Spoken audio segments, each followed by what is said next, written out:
Hello all, this is me Sandarya KS. In this video, I will be reading you The Real Jewels by Sudha Murty.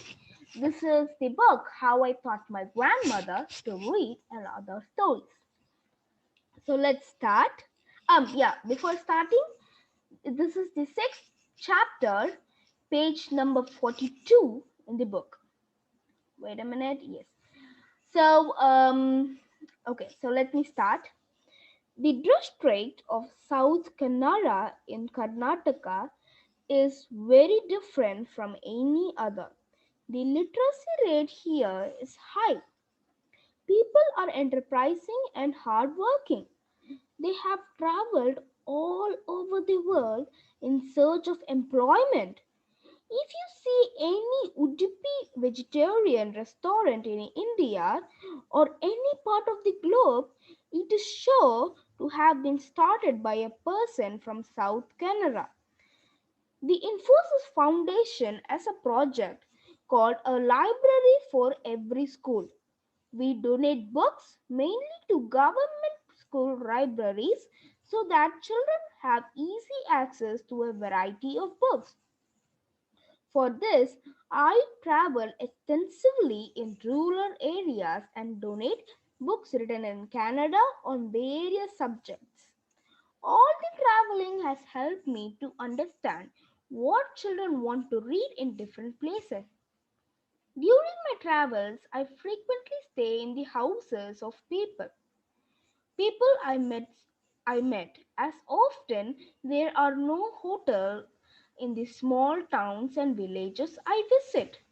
Most of the time I stay with the family of a teacher from the school I am visiting. Sometimes I stay with the people I had never met earlier. In India, a guest is always treated with a lot of love, affection, and respect.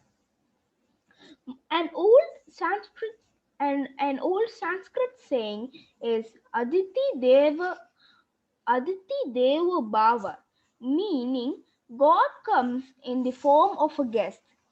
I have felt this to be so true, especially during my stay in villages. The poorest people have treated me with so much love and affection.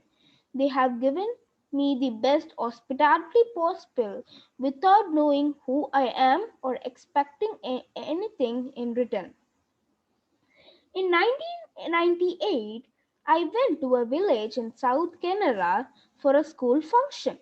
It was the rainy season and the small village was on the coast of the Arabian Sea. It was pouring and there was no hotel in the village.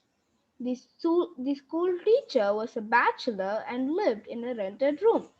He told me, Madam, the chairman of the school is a fine gentleman.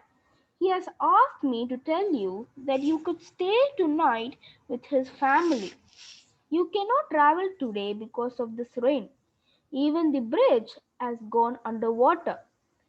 I did not have much option. I felt a little uncomfortable staying with someone I had never even met.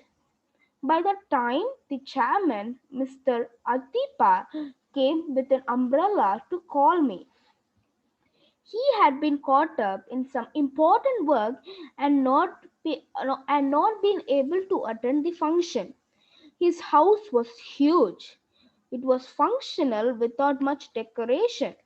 There was a big granary room and a storage place for coconuts and vegetables. It had red oxide flooring and was like many traditional houses of South Canada. Where there was an inside courtyard, water had to be drawn from a well at the side of the kitchen. There were a few bedrooms on the ground floor and the first floor. There was a cowshed at the back along with a large vegetable garden. That was all I could see as it was already dark and the raindrops were hitting me like pebbles hard on my feet. As soon as I entered, the lady of the house came with a warm smile and towels to wipe myself. Her smile put me instantly at ease. Without much ceremony, she said, "Please feel comfortable. Dinner will be ready in half an hour." I changed my dress and came to the dining hall. In the huge hall, there were only four people, including me. The couple and their elderly mother. Pla- Plantain leaves were held on the floor, and the cook was serving. There was innumerable food items, and I did not know where to start. The old lady of the house was very gracious. She reminded me of my large hearted grandmother. After dinner, I wanted to chat with her. When I told, she said, "If you'd want, you can stay in my room so that we can talk." I prefer that rather than staying all alone in the first floor guest room. I have always wondered why people in South Canada are so much more educated compared to any other district of Karnataka. I asked Kutama, "Did you study when you were young?" Kutama sighed as if she was in pain. "No, unfortunately, I did not go to school. When I was young, we were extremely poor, and I was a coolie in the garden of a school teacher. I always felt education is essential. If you can read and write, you can score a better job. In my case, it was not possible. So I was determined that my only son, Atipa, should study as much as he could, and I would work hard for that. My husband also felt the same way, but he was killed by a snake bite when my son was only 5 years old. It was my promise to him that I would educate my son. I tried I tried to imagine life 6 decades back. The social pressures, the great poverty, and no help from the government. I have met many women of that age group who had told me more or less the same story. Kuttama continued. Kuttama continued. "My son did not disappoint me. He went to the Bombay as a hotel boy. He cleaned the plates in the morning and in the evening went to the Mogavira night school and studied there." Yes, I know the school. It is in Worli and is the oldest Canada school in Bombay. Many children have studied there. Once he finished his schooling, he became a clerk at the counter of a hotel and went to night college. He got his degree and started his own hotel in Bombay. He became very successful. Then why is he here now? Kuttama smiled. I could see she was proud. He started many hotels in Bombay, but I remained in my village. I never felt comfortable in Bombay in spite of all the money he had because nobody spoke my language there, and I love this village. Yes, I know there's a saying in Sanskrit, Janani Jananmo Janan Janma Misha Swargapati Swardapai Garyashi. It means your motherland is always a heaven. You are a learned lady, so you can recite all this in Sanskrit, but my intuition told me to stay here and do something for our own people.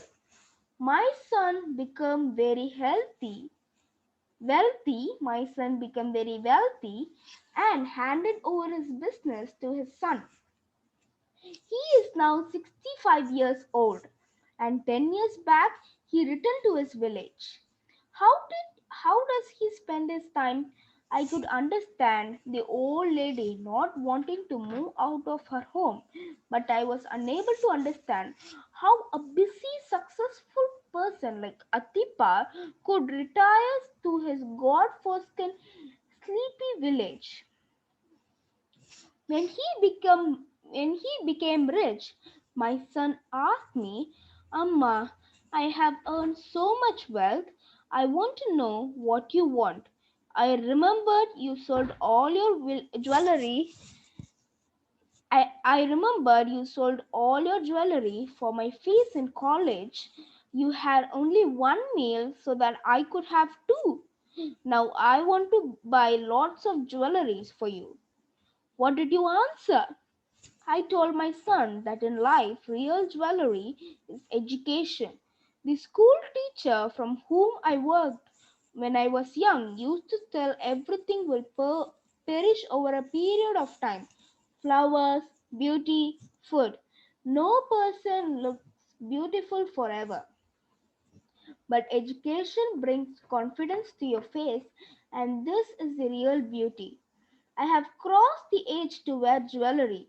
If you respect my wishes, build as many free schools as possible in as many villages in South Canara.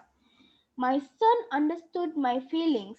He himself shifted to this village and has till today built 10 such schools. He remains very busy managing these schools. Now I understood the reason behind the high literacy rate of that area.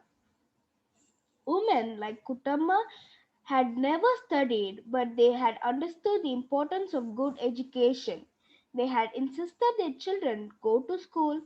It is certainly true that if one man studies, only one person is educated, whereas if one lady studies, the entire family is educated. The end of the story, we come to the end of the story, and that's it. The story is ended, and I hope you like this video, and don't forget to subscribe, share, and like my video. Do comment on it and share it with all. I have many videos on the same book itself, like chapter 1, chapter 2. This is six chapter. So that's it. Thanks for watching. Bye bye, see you later. Stay safe, stay home, and don't stop listening to stories. They are very good. Thanks a lot.